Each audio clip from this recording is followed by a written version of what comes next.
You're watching TVC Breakfast. Let's get to our next discussion now. It is day 71 of the Russia-Ukraine war. And while this is happening thousands of miles away from Africa, the impact is still being felt.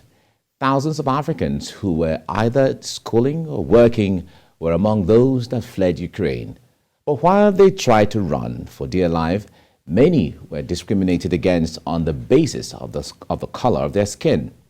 In 26-minute documentary titled Not Our War, BBC Africa journalist Peter Okwoche, who was at the Polish border, recounts the horror of many Africans caught up in the ongoing war. Let's take a look. Africans caught up in the horror of the war in Ukraine. We are students, we are not fighters. This is not our war, it is not our fight. We want to go. We want to go. As they flee, many will be treated as second-class citizens. We are not allowing any black people to enter inside the gates. Only Ukrainians, that's all. That if you are black, you should walk. It was horrible. It was uncalled for. It was deeply inhumane.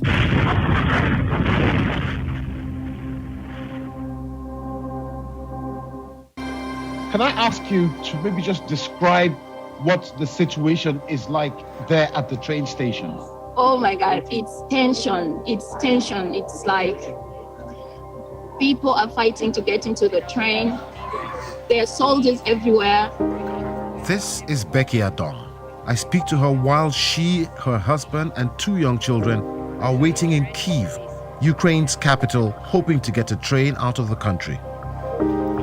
Sorry, my voice is a little bit cracky because the situation is just over me. We are scared. We are really scared. This even scared is an understatement. I don't even know which English word to use. Terrifying. Becky and husband Michael, both from Uganda, have lived in Ukraine for more than 10 years. My children I feel so bad for them because this is their home. This is the only place they know. They have not even been to Uganda. By the time we speak, the war is 2 weeks old. Almost 2.5 million people have fled Ukraine into neighboring countries. Ukrainian men between the ages of 18 and 60 are forbidden from leaving the country. Families are split as women and children are trying to get to safety.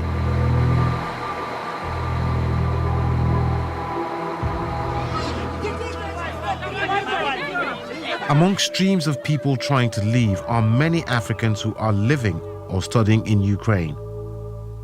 Reports started to emerge about discrimination against them. We walked. I walked for 12 good hours, and it's not an exaggeration. Jessica Orakbo is a Nigerian medical student who was based in Western Ukraine. We're walking. After spending a night in a makeshift shelter on her way to the Polish border, she says she was stopped from boarding a bus. I even lied that I was pregnant. They didn't care. I was begging. The official literally looked me in my eye and said in his language, only Ukrainians, that's all. That if you are black, you should walk. If we went on social media, everybody was talking about how Africans were being treated in Ukraine as they fled this conflict. Man, these people left without taking the blacks, man. None of the blacks, man. See. These are the black community. We are not allowing any black people to enter inside the gates. We are all here. It's only Ukrainians that they are allowing in. Even the ones with kids, they're not allowing them. Dr. Awofa Gogo Abite is a Nigerian surgeon and university lecturer who lived in Ukraine for almost 14 years. He filmed his escape. I love Ukraine. I love Ukraine. Ukraine has contributed to a significant part of my future. It's a quite difficult part of the world to integrate for people like coming from Africa. But of course, I give the country benefit of doubt that it's a young country and doesn't have that long history of diversity. Dr. Awofa was in Kyiv when the Russians invaded. On the third day, the bombardment increased drastically, and I knew I had to leave. Our nightmare started in front of the border, where authorities were very cold. They didn't answer to anyone. And I have to be fair, actually, they did not answer to their own people. And if they don't answer to their own people, you can expect worse to us. Dr. Awofa arrived alongside other Africans at the Ukraine border with Poland at 4 p.m. We barely moved an inch till midnight, and Ukrainians just kept moving. They kept moving. When some people tried to complain, they said, well, we're allowing just women and kids to pass. But if you say women, there are black women here as well. There are women, why aren't you letting them pass? The temperature was freezing and there was no shelter. It was so cold, Dr. Awofa says, the water in his bottle froze. So at the end of the day, we were the last. If you can see in the footage that I sent, we were the last people at over 18 hours who were let to pass. It was horrible. It was uncalled for. It was deeply inhumane. Becky, Michael, and their children also made the journey from their home in Kharkiv to the Polish border in the early days of the war. When you get close, you're either pushed back or you're told to come back the next day. And the temperature is really cold, very cold. So it's a decision of two devils. You either die by the cold or come back and die with the bullets or the shellings. Going back home to Kharkiv, which is also known as Kharkov, was not an option. It was one of the first cities attacked by the Russians. Kharkov was bombed. Houses were being hit. And, anything could happen. Nigerian football coach Obi Ujimadu and his family were also living in Kharkiv when the war broke out. Their family had been in Ukraine for 17 years. When you start hearing these explosions, even getting closer to you, it's heart-wrenching. The family took shelter in the basement of their home. There was nowhere safe, actually. And how long are you going to stay, in the basement? So we decided to move by train to the city of Lviv. We're all good, guys. We're all good. God is with us. Just after the war started, I reported from Przemysl, a small Polish town on the Ukraine border. I found myself surprised by being so shocked at what I saw there. We've covered conflicts on the African continent where people have fled, but you've never seen 1.5 million people flee in 1 week. Myself and my cameraman Amir Ahmed were the only black journalists that I saw in Przemysl. As Africans came across the border, we were there to meet them. Yeah, say, where are you from? He would say, I'm from Ghana. I'll say, Charlie, how buddy? How you day? You day well? And then you'd see they perk up. Oh, this is somebody like us. This is somebody who actually knows who we are.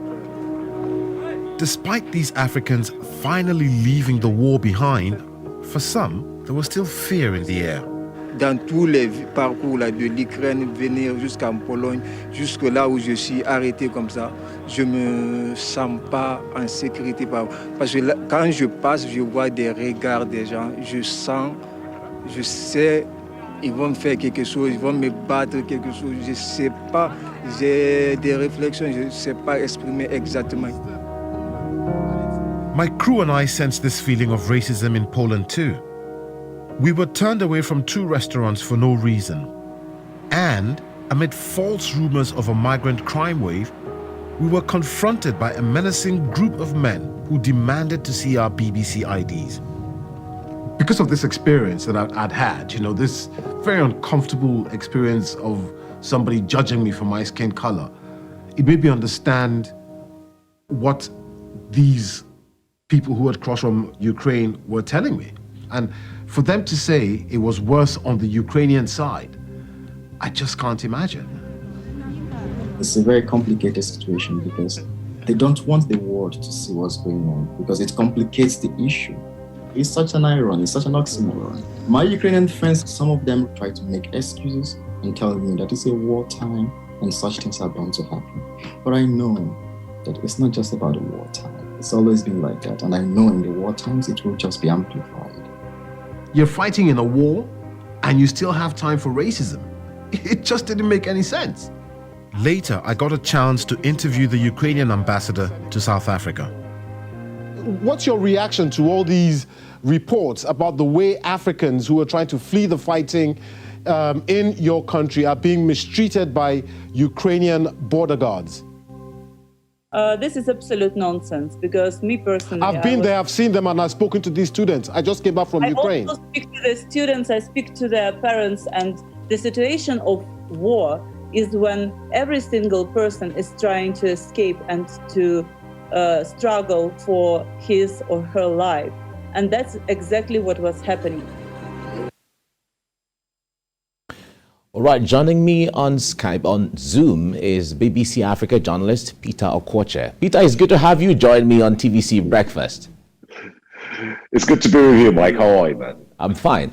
Right now, describe for us some of the scenarios you saw at the Polish-Ukrainian border. We know that not everything can go into the documentary at the course of work, but describe some of the scenarios that you saw there. So, Mike, as you heard in the documentary there, I traveled to that region about 3 days after the fighting started. And, you know, it was just so surprising to see the number of people who were fleeing the Ukraine. Just a 3-day war, the Ukraine war, into Poland. There were thousands and thousands and thousands of people there. In that first 3 days, almost 500,000 people had fled from Ukraine, and many of them were coming in through through the Polish border, and many of these people were Africans. There were thousands of Africans. I met people from Guinea, Egypt, Nigeria, of course, Kenya, South Africa, Uganda, you know, and all of them were fleeing, and everybody there was terrified. And, you know, before we got to the border, we'd heard the stories about how badly these Africans who were trying to flee this conflict were being treated by Ukrainian border guards. It was all over social media, but mainstream media was not covering this aspect of the story, and the BBC decided that it was something that we had to look into. And when we went there, you know, I mean, the accounts that people were giving us were just very appalling, very depressing, and, you know, we're able to document a lot of them. And even as you heard in the part of the documentary that you just aired there, you know, even I suffered, you know, a certain amount of racism in Poland. So you could tell that what these migrants were telling me was not far-fetched at all. All right, in your documentary, Not Our War, which we played a little earlier, we saw these elements of discrimination, but from your interaction with the people, was this just a war situation? You know what? It's very difficult. First of all, not everybody was discriminated against. Some people gave us testimonies about how well they were treated by Ukrainians as they tried to flee the war. But you're right, it is a war situation. Everybody, like the ambassador said there, is desperate to get out of this country. And the doctor that we spoke to there, Dr. Awufa Gogo-Abite, he says that Ukraine is a relatively young country that doesn't have a long history of multiculturalism, so doesn't really know how to treat people from other cultures just yet. And that, yes, is true.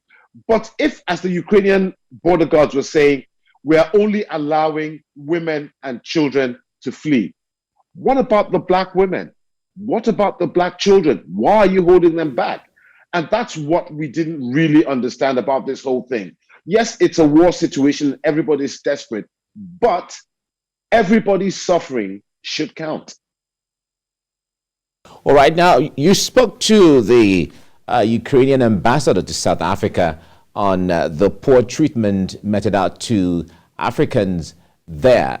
Describe for us, basically, what did she see and what kind of assurances was she given regarding how to improve on what the reports that they got? Well, as you heard from that brief clip, Ambassador Abravitova completely dismissed it out of hand and said this was utter rubbish, that this wasn't happened, and that the experiences that we were being told never happened. Interestingly, a few days later, the Ukrainian government back in Kyiv released a statement to say that, yes, we are aware of these stories, we're aware of some of these things happening, and we're going to try to put an end to it.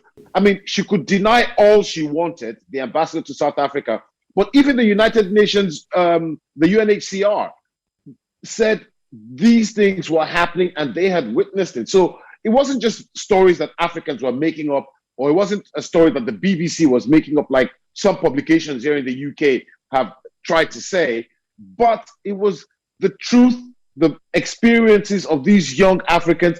Some people had lived in Ukraine for 17 years. They absolutely love Ukraine. They describe Ukraine as a second home. They had no reason whatsoever to lie about these things. So it was the truth. The United Nations acknowledged that, and so did the Ukrainian government later on. All right. In your engagement with students, African students in Ukraine, fleeing Ukraine, a lot of them, from the documentary you produced, a lot of them said they wanted to go home. We also got report of others who didn't really want to come down to Africa. Where are they and where are they going, and what's their own plight for those who don't want to come back home to Africa? Well, I mean, I'm sure, as you're aware, the Nigerian government organized some flights for those who wanted to return home, as did the Ghanaian government and the Tunisian government. They organized. The Egyptians were the first to do that. But you're right. Some Africans, or some of the students, decided to stay back in some European countries. So a lot of the people that we spoke to in the documentary, some of them are in Germany, some of them are in Hungary, some of them remain in Poland, because you have to understand that some of these students have been in school in Ukraine for upwards of 5-6 years. Some of them had just 3 months to graduate, to write their final exams. So what happens to them next? What happens if we go back to Nigeria? Can we get back here? So a lot of them decided to wait back in Europe to just gauge the situation and see what the future holds for them. The residents, the normal residents like Dr. Gogo Awufa Abite, he's in Germany. He actually contacted me on Twitter yesterday to say that he's, because he's also a university lecturer, to say that he's continuing with his classes online for the students who have escaped, and they're able to join him online to continue with his students. So yes, it's a mixed bag. Some of them have gone back to Africa. Some of them have gone, stayed in Europe. But Mike, I just want to correct one narrative. You see, before we went to Poland, the narrative on social media was that African governments were not doing enough to get Africans out of Ukraine. And that's the idea that I took into Poland. And that's what we thought we were going to see there. But the reality on the ground was, right at the start of the war, African governments started working feverishly. So when I went to this border town, the Nigerian ambassador had been there for 3 consecutive days. He'd driven 9 hours from the capital of Poland, Warsaw, to Przemysl, this small town that we were at the border, every single day to try and get Nigerians out. I saw the Zimbabweans out there doing the same thing, the Tunisians, the Egyptians, the Moroccans, the Kenyans, the Ugandans. They were all there. So this narrative that the governments were not doing enough is completely wrong. I think African governments were on the ball and they were doing their very best. The Zimbabwean ambassador, who I saw there and I actually interviewed, she was one lone woman standing at the border trying as much as possible to help her fellow citizens escape. I just wanted to put that out there. It's really important to put that out there because the notion back home was the same, especially when videos were coming from Ukraine, African students, Nigerian students, and there was a whole lot of frenzy. But let's come back home to the reaction. Some African leaders have condemned the discrimination against African students and blacks there who were fleeing or being evacuated from the war. Has there been any reaction to this from the EU and the EU leaders generally? Excuse me. To be honest with you, Mike, I mean, this part of the story is one that is not being told in the Western press whatsoever. I think domestically here in the UK, the BBC is the only broadcaster that has actually told this part of the story. And yes, it's a bit understandable given the fact that, the big picture is the war in Ukraine, the bullying that Ukraine is suffering now in the hands of the Russians. But everybody's story is important, which is why we decided to tell this story. So the EU is not saying much about it. The African Union condemned it. You're right. The governments on the continent also condemned it. But here in Europe, that's not what the focus is on. The focus is on how to get Russia to back off from Ukraine. It's interesting now, ironically, President Volodymyr Zelensky of Ukraine has twice contacted the African Union now, saying he wants to address the African Union. And the reason behind that, he wants to get all of Africa on board in condemning what the Russians are doing against his country. If you remember a few weeks ago when at the United Nations there was a resolution for all countries to condemn the events in Ukraine, several African countries abstained. Eritrea completely voted against that resolution. Countries like Kenya, Nigeria voted in favor, but a lot of African countries abstained because they quoted their non-aligned status. A lot of them said they didn't want to get involved.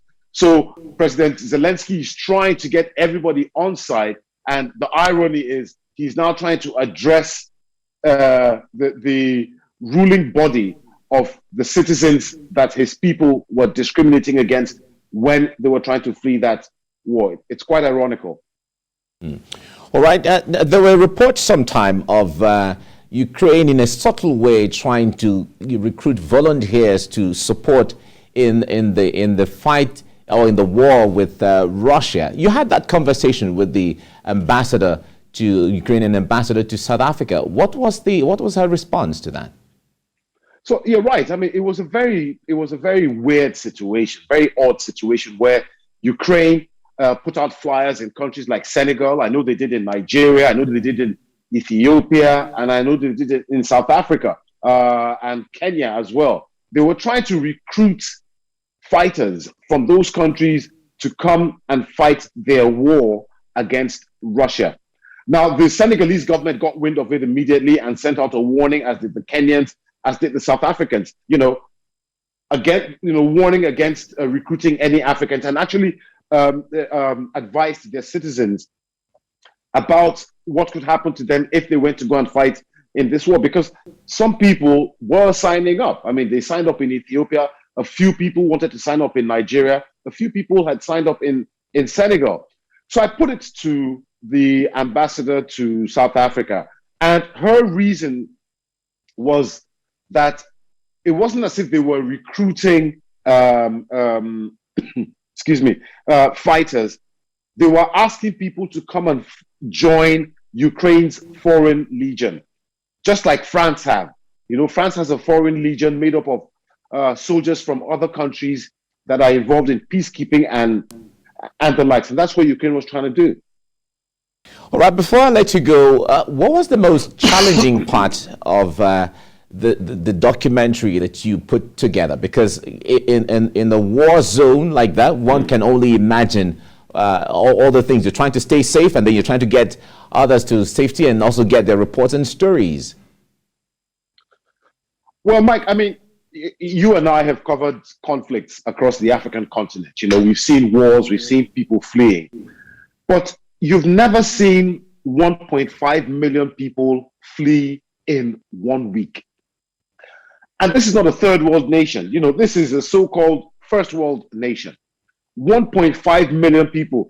To date now, 5 million people have fled Ukraine. That's almost 10% of the country's population in a so-called Western democracy. It's amazing. And I spoke to, at the border, I spoke to a Ukrainian woman. Right. And something she said will stay with me for a long time. She said, I saw her, she had this blank stare. And I went up to her and I asked her. All right, Peter, I'm sorry we don't have all the time anymore. I'm sorry we have to leave you here. But it's really interesting to host my own older brother on the show this morning. Thank you very much for joining.